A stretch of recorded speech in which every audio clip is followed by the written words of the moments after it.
All right, Joesph here, taking to your leg lifts. I mean, it's fine. I want to see inside drive leg. Be careful getting too stiff on your back leg. I like to keep a little bend there because you want your hips in a position where they can really freely start to go. Okay. Sometimes when you stiffen up, everything locks up, and then you have a hard time moving, right? So play with that a little bit. Coming out of leg lift, I think you pick up some decent momentum, and you're not trying to open up. You're trying to stay closed. But that's right there is about as far back as you're loading. I think as you can get a little bit stronger, I think you're in a good position. There's some torsion there. You're counter-rotating in the hips. Trunk is counter-rotating. I think it's a good position. You might be a little too what's called ipsilateral with your trunk, leaning forward, because then you're going to have to pull yourself back. And the goal is to get that trunk going to the target, which you actually do well, but sometimes it helps, a little bit more contralateral there. I just think here, it's like you're about in this position right here. When you can take it a little bit farther and aggressive, it just gives you more power. And if you look at guys, you're under 6 foot guy. What were you, 5'11"? If you look at guys under 6 foot, they get down, right? So you might have to get stronger, specifically in your posterior chain to do that. It's not too bad though. But you can see too, coming out of leg lift, this thing's getting too far ahead of you.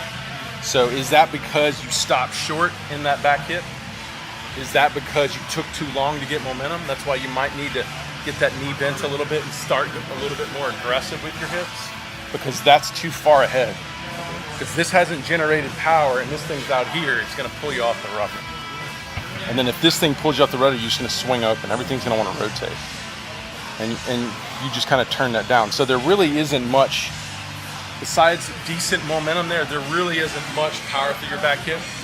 So this back leg is driving that back hip, and there's really not much power through it. Now you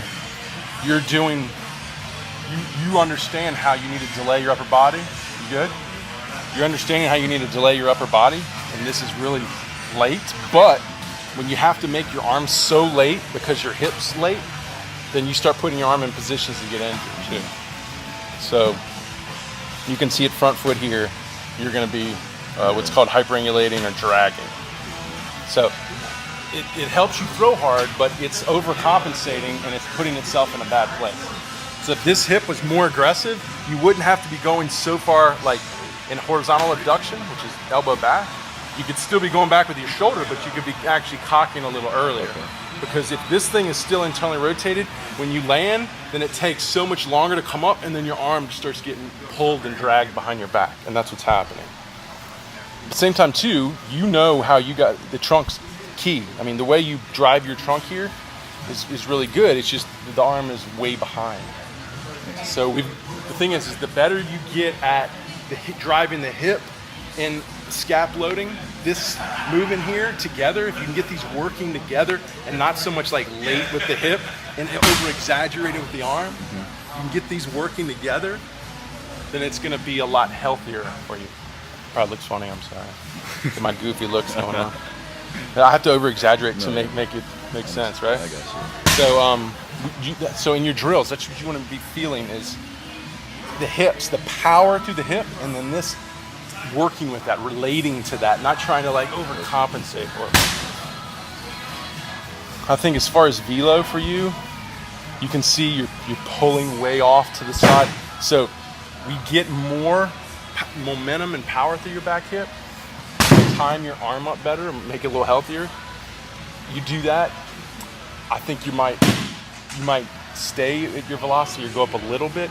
I think the key thing for you making a big jump in velocity is just power. You don't have a lot of leg power.